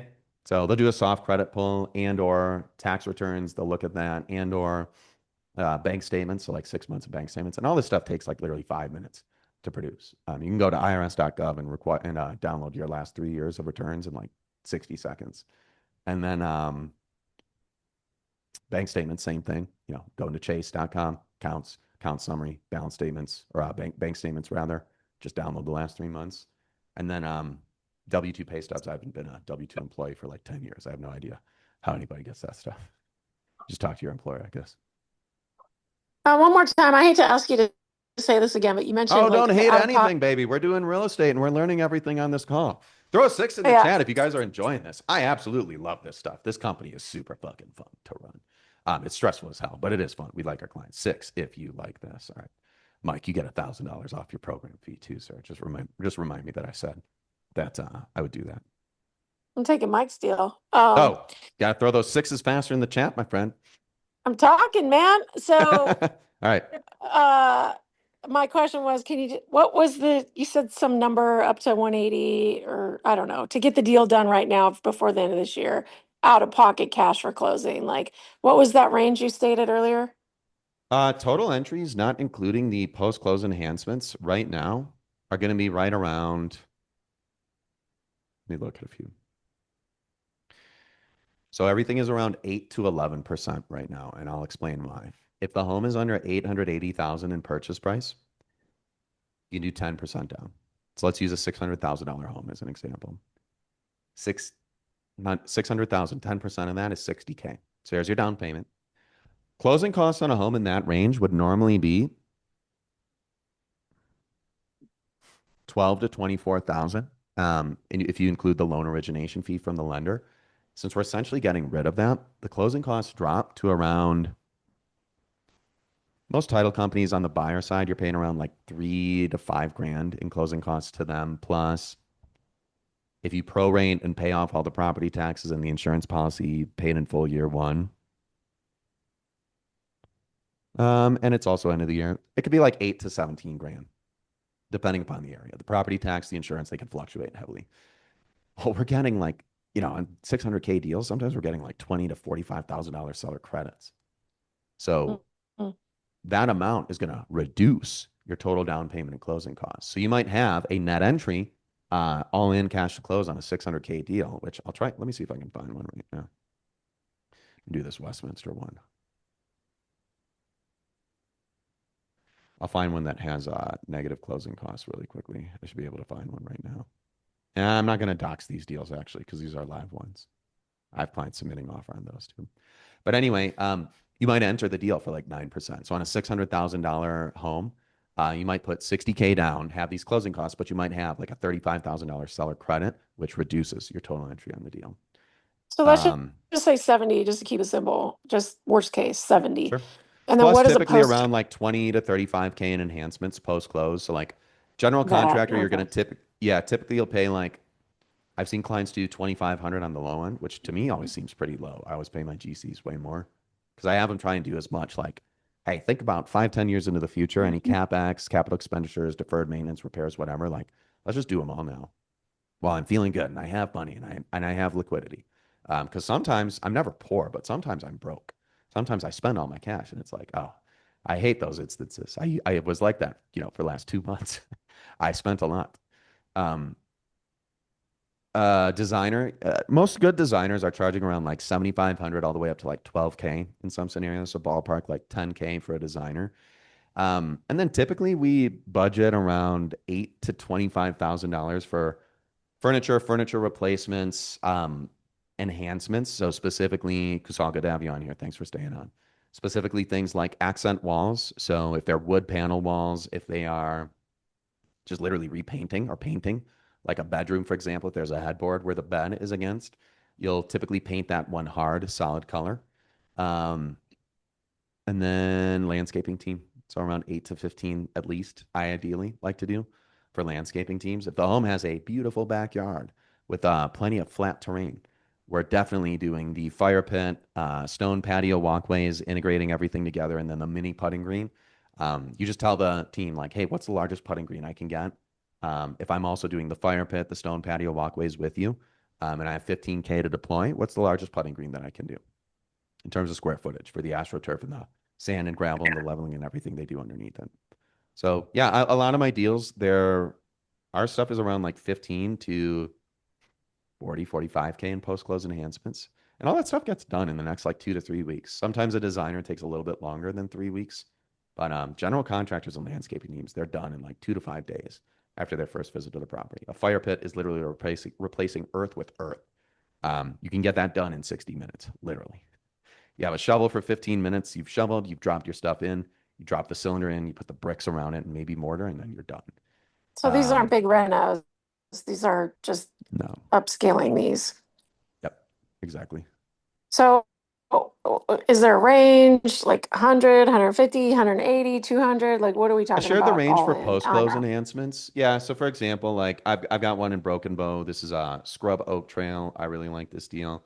111 all in for a 650K purchase price. So I'm not gonna dox this address. Actually, here, you know what I can do? I'll just hide the address. Well, So here's a $650,000 home. There you go. Oh shit, you can see the first view. All right, I don't care. This deal, you take it. You know, this deal crushes. 650K purchase price, so 10% down would be 650. I think we will get here, since you guys, I'll just show you everything on this one. So I think we will get closer to a 20K seller credit on this one. Been on market for a while, but not because it's like some terrible property. The seller is doing quite well. They run it as a short-term rental. It is, a competitive market for sure, but they actually have, a solid home out here. So this one, it'll be total entry into the deal. I think we will get a credit. Brian on my team and he and I were just talking about this one on Monday, a couple of days ago, because we have a client who I think submitted an offer last night. So we were modeling and like playing around with what the seller might counter at. But using this, this deal pencils crazy well right now. So 65K for the down payment, 15-ish K in closing costs, which sounds about right. So 79,080 all in. And then for closing on this one, and I'm sorry, for the post-close enhancements, I'm just telling this client to go nuts on the backyard. So this home, what is phenomenal about this one, and just about if you guys want a hot tip, close on something in Broken Bow and drop like 30,000 in enhancements in the backyard, because almost everything is similar to this. Look how much land this is. Can you guys see this? You guys know how big 1.34 acres is? I don't even think this listing has a good drone shot. Fuck it. Let me just show you another one we're going under contract on. So this one here. So this is another example. Slightly higher purchase price range. Let me just show you what we're going to do in the backyard on this one. And again, like this is a one ingredient to the sauce, if it's fair to suggest this. So I think Amanda's under contract on this one. So what Amanda and we've discussed doing, this is like a 30-car driveway. This is like a freaking parking lot outside of a Walgreens. Look how big this thing is. So what we're going to end up doing, and you can't even see on the other side of this home, there's actually a ton of terrain over here too. So like I think this is like an acre and a half. What is this one? Just so you guys get context. 1.12. Okay, so a little bit smaller. So 1.12 acres. So what we're going to do on this one, and there's another angle where you can see like even more on this side. We're going to do 3 things. So number 1, she's going to deliberate and decide which side of the home to do like a sand volleyball court. Volleyball courts are the easiest things ever. Those also get done in 2 hours. It's an hour and a half to take the shovels and get all the grass and the topsoil out of there, level it with like a rake for, 15 minutes. And then you just got your, Ford F-350 just dropping the bags of sand right there. And then you got guys in wheelbarrows just literally taking them, dumping them, and then you rake for 10 minutes and boom, your sand volleyball court is installed. We're going to do that. She's just going to deliberate and decide which side it makes sense to go on. I think for her, it's going to be over here because this one is the most obscured by trees. And then this side, what we're going to do is she's either going to keep the fire. If you guys can see this, I apologize that this is probably tiny for you. She might keep the fire pit here, or she would relocate it over here. I think what we're going to do is she's got a ton of options. So she's going to decide when she gets to the property and then tell the landscaping team, all right, let's do it here, here, and here. And they'll break ground and be done in like 3 days. So either the fire pit and the stone putt, Jesus Christ, the mini putting green over here or over here. But yeah, she's got a ton of options. I also put some other cool ideas in here for her. So I've seen other clients do this, had them all spelled out. Tetherball plus horseshoes. Yeah, a lot of people do that game. The mini putt, this is Bryce's words, not mine. So the mini putting green, fire pit chairs, shuffleboard in the game room. Yeah, so we also budgeted a little bit for the game room stuff, other enhancements. But that's an example. So this is a $111,000 total entry for the down payment, closing costs, and then the 35-ish for the post-close enhancements for the general contractor and the landscaping team. Nick, is Jason, there was an that your question? additional? Oh, Yeah, yeah, go ahead. is there an additional? You add that. Is your fee included in that number? You could model it in there, but then what I'd always say to clients is, if you're going to do this on your own, then you'd have to model into your total entry, what's your hourly rate? So if your household makes 600 grand a year, and between the two of you guys, you work 4,000 hours, like 2,000 hours a piece, 40 hours a week for 50 hours a week, you guys have to budget 150 an hour. On average, clients who have done deals on their own, they've logged 40 to 80 hours for their transaction, and then finding, negotiating the deals, going that route. So Yeah. kind of a I'm tongue-in-cheek not sure you response, I followed. know, but yeah, you could add it in I there don't for think you sure. understood my question. I do so understand your question. The 25,000 is not factored in here. I made that Okay, clear. so But what I'm saying is, okay. if you did want to factor it in, you just add it to your total entry. Right. So I'm just trying to think about budgeting. I put in the chat there, what percentage of all your deals on your board, Mhm. Including your down payment and your So improvements and your 75K fee. post-close, and then with our fee, like Yeah. under So I'm 100 just all trying in to think, all. okay, if I had 100 to Yeah, so use, right now, what percentage of your board can I afford? percentage of the board, there are what is this number? 56 available right now, and I just filtered by under 80. I put 80K entry on there. There are 9. So less Okay. than 20%. Okay. We find stuff. I mean, these are deals that are like 400K, 400, 600, 519, 459, 499, 345, 600. So they're just homes that are like, you don't really need to do a ton to enhance the home. And there isn't also a massive backyard. Like Amanda's backyard, we could drop like 50 grand in there. I also told her, like, you might want to put like 15K into a tree house. There are contractors who build these insane tree houses.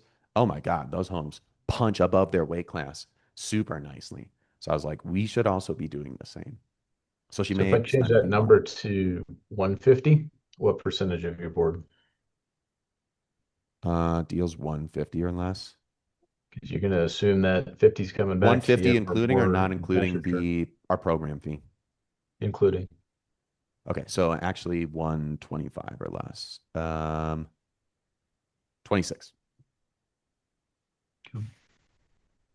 And then of those deals, any burrs in there? Any burrs? Yeah. No, everything we do is an existing short-term rental. So like everybody has a completely different definition of what turnkey means. These are all existing, fully furnished short-term rentals. Almost every one of the deals. There were a couple that I dropped today in Denver. These are insane bangers. These are like 2 of the best deals I've found in like 3 months. I mean, I'm just looking for an opportunity to refi out just to get some cash back out if it So can burr. if you wanted to go the burr route, if you guys have seen Peter X interview, I'm just going to put Peter on blast right now. This guy is like, he's freaking genius. He's doing his 6th deal right now. I'm hoping, fingers crossed, we get him under contract on this one. What he will do, and you can explore this route as well, his value add will be installing the pool. He's not really going to do anything else that's actually going to add value to the home on a substantial level. So it's not like he's going to do a immediate burr. It's a slower burr, but it will accelerate his timeline quite significantly by probably 12 to 36 months that he is able to refi the home. Because he is going to add in, like, these are probably the Miramar Beach ones, all these in, here, I'll just show you these really quickly. Nobody else can even take these deals because we have a direct line with the seller. So I'll just show you one of these examples. So this is either one of the deals that Peter is doing, or it's, oops, shit, I got the wrong one.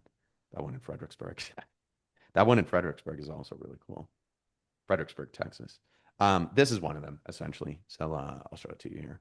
So what Peter's going to do is, these are, all 3 of these homes are owned by the same seller. So Nigel, what the hell is up with this Black MLS thing? I thought we swapped out that listing URL. Let me get you one of the other ones. Let's do 45 Lake Street. So this one, for example, he has a nice little backyard. So it is very rare that you can get something in this part of Miramar Beach, which is very, very close to the water. 4 bedrooms for under $1 million, and technically has backyard space that the HOA will allow you to do stuff with. So This one, Peter is probably just going to do it's hard to see from these photos aren't the best photos that showcase everything. But his plot line extends. It's literally adjacent between these two homes. So he's going to do a fence out this side. This is kind of where his plot line extends to. And then if I could zoom out, you'd see that this extends another like 15 feet or so. He'll drop a pool with a very, very small walk space and deck around there. He has more insight on how it adds values to the homes than I do because he does this with all of his homes. I personally do not. I just do more cash flow stuff. I'm very comfortable playing the slow game with real estate. Peter is the more aggressive, kind of along your lines. He's doing like a slow burr, if that makes sense. Yeah, it makes sense. I was just curious because again, you put like if that's your budget starting out and you put it all into your first deal and then you don't have the down for the next one and you can't burr it out, then you're kind of stuck until you cash flow enough for the next buy. I'm a huge fan of people literally leaving their corporate W-2 whatever world and just going all in on fix and flips, which is essentially what you're doing. You're burring, you're keeping it, you're not flipping it. Yeah. It is kind of hard to do that if you have a full-time job. Or Yeah, unless no. you have a two-spouse household, if it's spouse and a spouse, and one Yeah. spouse like has Does capacity to it. oversee contractors and have somebody else boots on the ground who can be eyes on Yeah. it for everybody. Like I think that opportunity, just without mincing words, I think that opportunity bucks. I think that is a phenomenal approach to Yeah. accelerating the real estate journey timeline for like buying stuff, improving, enhancing the value of the home, pulling your equity out. But I think realistically, you'd have to be buying stuff in the you'd have to be buying like dilapidated, $750,000 homes that are available for like 350, 450 right No, now. right. Fixing And them then up and then turn around and get them worth 850 or something. you're Which is a good buying model. Great model. you're buying existing STRs, so they have a documented cash flow, right? That are we showing that number to the bank? Or are we just assuming we start back at zero because we're new? So here's the best part. What kind of loan are you getting? An investment loan or a personal loan? Well, it depends on what's going to get me what I want. Well, the answer is you can get what you want if you want 10% down. It's a personal Okay. loan. So you're not showing any income projections or any historical income numbers because the home, as according to this loan product, the loan product is designed for personal use. So that's what they're But underwriting. then how can you protect yourself from liability? What do you mean? Like if the home's in our name, then our assets are at risk versus an LLC that we're going to get protection from. What kind of protection does an LLC offer you? I mean, if we get sued, I don't want all my assets at stake because my name is on the loan and the deed. What kind of lawsuit would put all of your assets at stake? Well, if somebody's in a treehouse and falls out of it and cracks their neck and dies, I'm pretty sure they're going to want to sue for that. And what would be the protection mechanism that isn't an LLC? I'm loving this dialogue because you went down perfectly the line Okay. of thought. But what's actually going to be the protection mechanism? If that happens, to be honest, you're fucked. If you have it in an LLC or you own it in your personal name, let's be real. But what specifically is that actual mechanism? Everybody actually knows the answer, but nobody's going to say it. It's your insurance policy. That's what Right. actually protects you. Yeah. Right. Which is why and I discussed it earlier, it's the hybrid question. That's a brilliant question, by the way. Yeah, but Whoever you are, traditionally I'm going to have a we need to work together, by the way. Let's do this. Let's talk. we're gonna do it, but we've experienced this as a family before with a car accident, rear end, blah blah. Totally. Get sued, Yep. That's and like they're literally worst going case scenario. Yep. they're getting everything, and so then it's anonymous holding company in Wyoming. Yep. I'm going to put all my LLCs underneath it. Every property I'm owning is in a different LLC, just because I'm going to make it harder for you to find me. What you could do, yeah, well, if somebody breaks their arm or breaks their neck and dies at your property, like there's no doubt they're going to uncover who actually owns that asset. So you're discussing like all these jumps from Yeah. somebody wants to litigate, it's going to go into arbitration, it has to be governed in a specific state, there has to be a resolution or an outcome.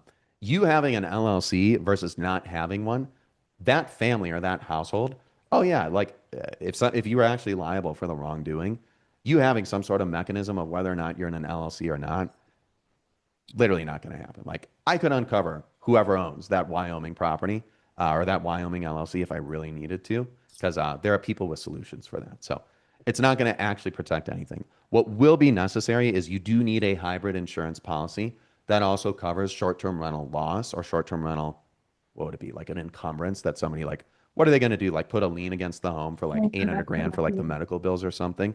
You'd have an insurance policy that covers that. Okay. Yeah. No, I'm ready to And go. I also, Oh, dude. yeah, and I scheduled say, my call already. oh, hell yeah, let's do it. What is your name again?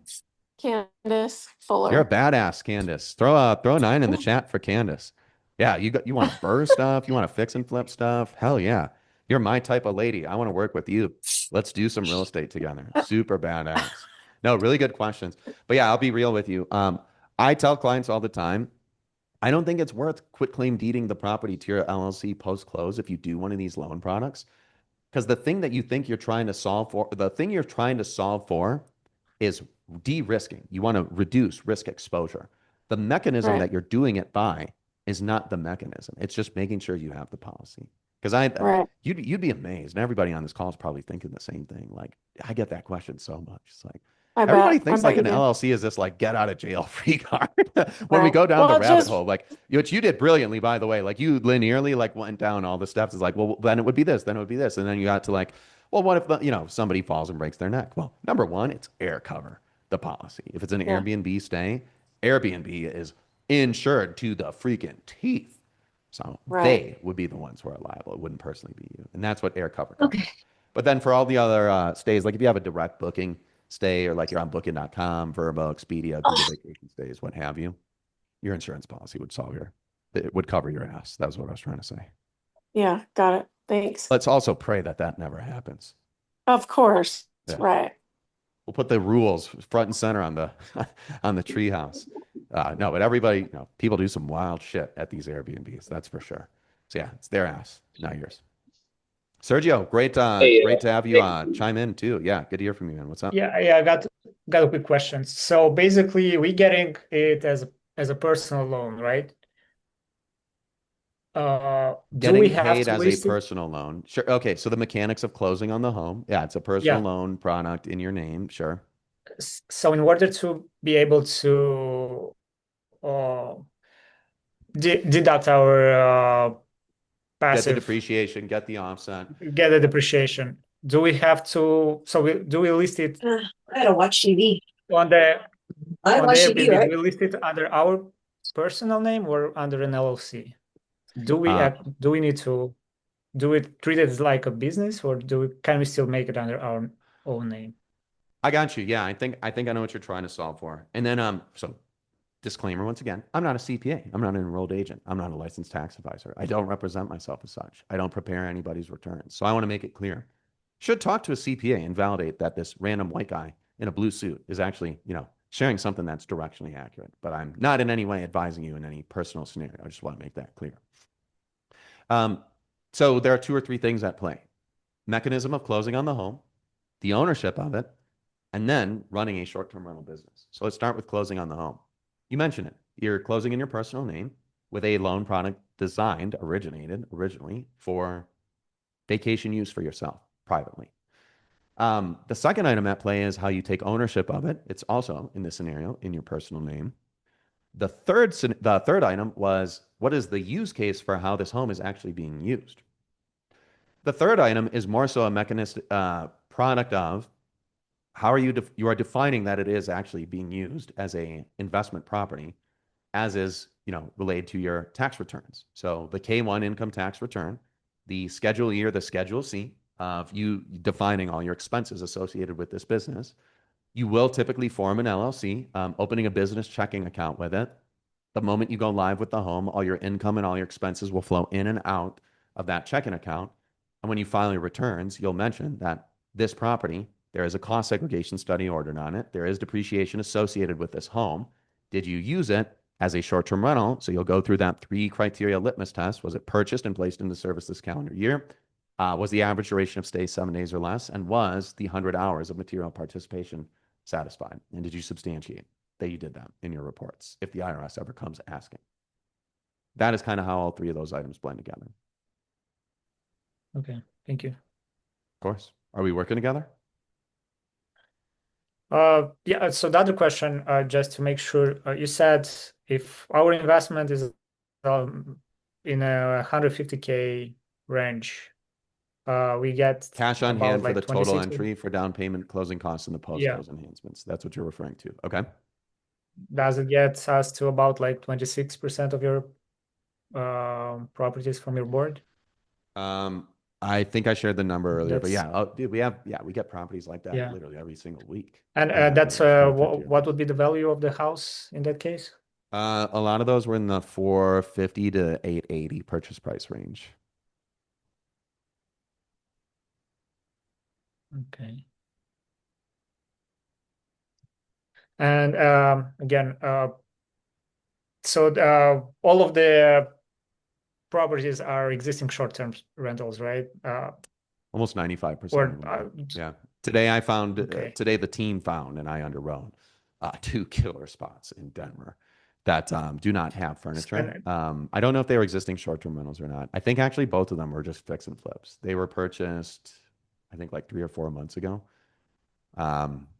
One of them's been on market for 5 days. The other one's been on market for 6 weeks. And I think both of them were fix and flips. So in that scenario, there's no furniture that can base.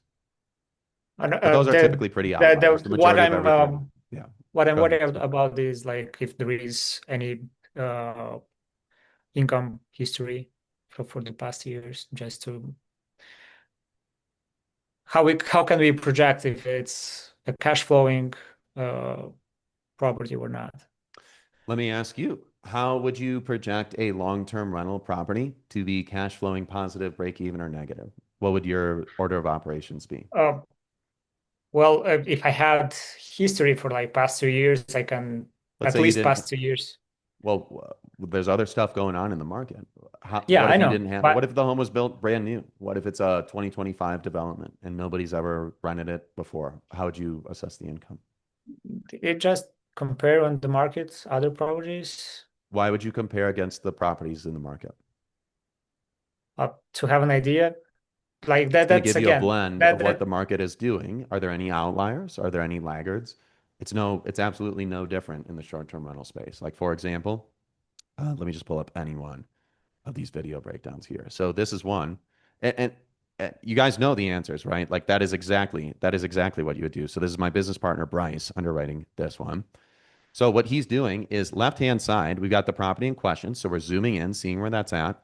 And we're doing exactly what you just suggested, Serge. It's the competitive market analysis. So right-hand side, you can use AirDNA, you can use Price Labs, you can use Rabu, you can use B&B Analytics. It literally does not matter. So long as you can see historical performance of around maybe 15 to 35 other similar sized homes in that area, which is what Bryce is doing right now. He's about to draw a range around here, which is a pretty reasonable, competitive market analysis box. And what we immediately see is there are a bunch of homes that have done 70, 100, 110, 130, 180, 200. Some of these homes, we actually know the co-hosts who manage these, so they get some revenue outside of the Airbnb and VRBO platforms. So what we do is with great certainty, we know that 86 Scrub Trail is home in question. The expenses on this one annually, which we project out pretty accurately for the most part, around 100 a year. Well, in that video, what we want to see is, hey, where are all these other 5-bedroom homes that Bryce just had on the screen? Let me go back up. What the hell are these 5-bedroom homes doing that are punching above their weight class like crazy to ensure that, hey, how could we be like those and grow something in the 120K per year range, which is pretty freaking good. I mean, that's 20 grand a year in cash flow, right? 1,800 a month ish, and a very, very high cash on cash return, which is exactly what we want to see. So how did we get there? Well, Bryce and I, and literally everybody on the team, this guy had to spend 22 more minutes literally going through every single one of these. Okay, why is this home that's also a 5-bedroom doing 78 a year versus these that were much, much higher on that list that are doing almost triple that? Like, why is this one home doing 200 a year? So what do they have that we don't have? What do they have that we do have? What do they have in the backyard that we could maybe add in? So where can we add in these revenue driving amenities? First off, what is actually driving revenue in this area, according to these other homes? What do we need to do to make our home even more competitive? And then based on, the highest return on investment for enhancements that we're going to add in, amenities that we're going to add in, where does it make the most sense? And this is what Bryce is going to spell out here in our pro forma in a little bit. This is what he's actually going to start doing right here. What he's starting to spell out is, oh, there's a general contractor that we're probably going to need to allocate 3,500 bucks for. He's probably going to be, or she is going to be the one who helps the designer add in accent walls. Or maybe he or she is going to be the one who helps move a TV and frame it on the wall or something to that extent. Ridiculously stupid example while I'm running out of steam after 2 hours on this call. What Bryce is spelling out here is, and this is where he's about to drop in, literally a $30,000 item right here. He's spelling out, okay, based on the tetherball, horseshoes, mini putting green, improved fire pit area, chairs, lights, shuffleboard court, some of this other stuff outside. I'm thinking that all in, that total amount that we're going to need to do to be super competitive with the rest of this market, and he's finally going to get there, is around 20,000. And then what he did a little bit further in the call is he's like, oh, I'm also thinking that we're going to need this, we're going to need this, we're going to need this. And he ballparked it around closer to, and I'm just going to kill the video for these final 15 seconds, around 30K. So it's very, very methodical. Airbnb is a marketplace. There are people who are deliberating. They know they want to go and stay at an area. They know they want to pay a premium or a premium experience.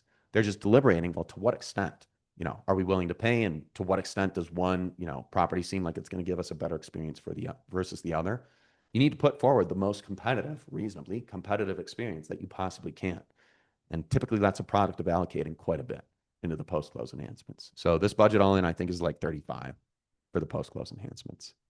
That process has proven quite well for us. Over 360 closings for over 220 clients in the last 4.5-ish years. 70% repeat buyer rate since February of 2024, since we started tracking the stat. So that thesis, that blueprint, that process is pretty proven at this point.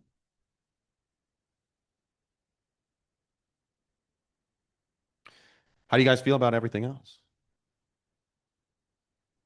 Anybody else who I haven't taken off mute? Mike, it was good to see you and speak with you.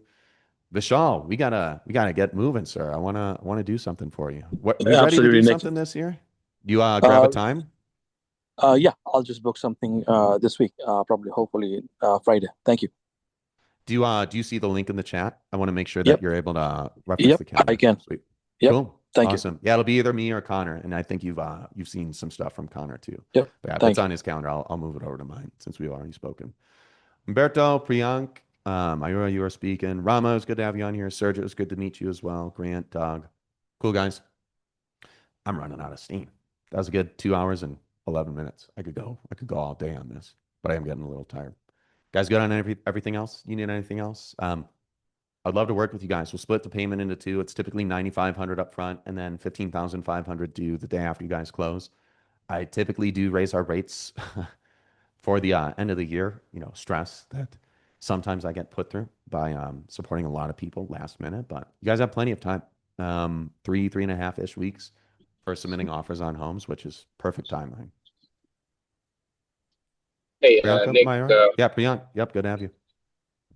Yeah, so sorry, I was office. I just came out and I was just listening on mute. So, question that I have is will you be able to share a pro forma that you were showing earlier to see how the typical different costs are? So we get. Yeah, I just dropped it in I dropped the ones that I was looking at in the chat right now. So the Peter ones, the Florida one, and then this Broken Bow one. Yeah, just quickly grab them and open them up so they're in your browser, and you can save them and access later. Yes, sir. Yeah, good question. Yeah, I love reviewing. I will take a look and we'll set up some products. Awesome. Yeah, would love to work with you, by the way, sir. Doug, same thing. I know you said your timeline is a little longer on this, but dude, would love to help you get something before the end of the year. We are finding good spots. That is for sure. Cool, guys. Also, another question. Not sure if you covered it already. Last one. Yeah, you're the last one. And then my throat's gonna die on me here. So We can still do cost segregation study after the year ends. You just need to do a cost segregation study before you submit your return. So cost seg is something that is done to determine what is the assessed value of everything that you're able to depreciate in year one. So anything that's got a 20-year lifespan or less. You don't have to do it like a day after you close on the home. You could do it later this year, or you could do it at the beginning of next year. You just need to do it before you submit your returns. because that's going to be the item that dictates the value that you're going to throw in your returns. And how much do they usually cost? Because if you're working with some crazy CPAs, they'll charge like 6 to 15,000, which is just highway robbery. It is ridiculous. We work with a lot of teams that will do closer to like 1,500 to $2,000 on the low end, 2,500 to 4K. Homes that are a little bit larger in some more like popular states is pretty standard. But yeah, we'll introduce you to the team who's like the direct source. So you're not working with like a CPA who's going to upcharge you some crazy high number. Okay, thank you. Cool. Of course. Nothing in California. Umberto, I saw you ask that. California, no. Just regulatory wise, compliance, that government is just the least short-term rental or real estate landlord friendly in the entire US. So no, we just make it a policy. Nothing in California, nothing in New York. It's purely just because of like zoning, compliance, regulatory stuff. Ouch. Dude, California sucks for real estate right now. We have way better deals elsewhere. But yeah, we'd love to get you something else. How does Baltimore compare in your ranking of all of these areas? Nothing, to be honest. No? Yeah. Looked in that area. We looked in DC. We looked in Norfolk, Virginia. I'm gonna drop this one. This is some sauce for a few people. Spoke to somebody who's actually killing it in Norfolk. It's just very hard to find something that wasn't like crazy overvalued. That market has seen some weird activity. But yeah, nothing else super close. Closest would be like the Poconos in Pennsylvania, which is hour and a half ish out of New York City, 45, 60 minutes from Jersey. So those might be good areas. And then somebody was just asking, let me see. Are these cost seg full engineered reports or quick and dirty? Full engineered. I don't know what quick and dirty means. Oh, I get it. Fully engineered. So you have to submit the photos of the home. You have to identify what the model number, year for all these appliances when they were built. So that info is going to be included in there because it is mission critical to assess the lifespan left. Got any good stuff in Texas that's on your board? Yeah, we look at a lot in Austin quite regularly. Fredericksburg, we have stuff out there right now. What else? Yeah, we have really good stuff in Texas pretty frequently. We find like I'd say like 4 to 8 monthly across Austin. What else do we have? Fredericksburg. See what else we got here. Is Nevada something on your board? Do you have anything We've looked there? at what is that area outside of Vegas called? Henderson. We could look a little bit harder out there, to be honest. If a client like really wanted something out there, we've had clients submit homes that they were interested in that area, and then we also went a little bit deeper. Maybe there is stuff we haven't looked in a while. Yeah, but as of right now, just nothing out there. Could look though. Yeah, Henderson is cool. I think most everything we looked at, and maybe we just need to look at it again. Everything was kind of overpriced, but that also was like 6 months ago, and things have dropped quite considerably in the last 6 months. But yeah, we haven't had a client who specifically said, "Hey, all these other areas, it's not getting it done for me. I wanna see Henderson real quick." Cool guys. All right, my throat needs a rest. Would love to work with you guys. Final item here. So we're gonna wrap it up. I'm gonna drop this link in here once again. Oops, that was a pro forma. Anybody still need to schedule? I'll stay on with you guys for another minute or two here. Just click the link because I'm gonna wrap the Zoom call up. We have Connor and I have plenty of spots tomorrow and Friday. So this is crunch time. If you guys are ready to do this, we pretty much got on board in the next week or so. So get your spouses aligned, and would love to work with you guys. But yeah, hopefully you guys enjoyed this. If you guys ever have feedback, I'd love to just know. Again, I ask clients all the time, like, what else can we do to make it, more transparent, more clear, support you guys better? We're happy to give away education for free, but we'll definitely, support you guys and get paid to do the implementation, which is the hardest stuff. It takes a lot of guesswork and legwork. We have a literally 15-person team. We have 8 people on the underwriting team, and we work really, really hard to look at 200-ish deals a day.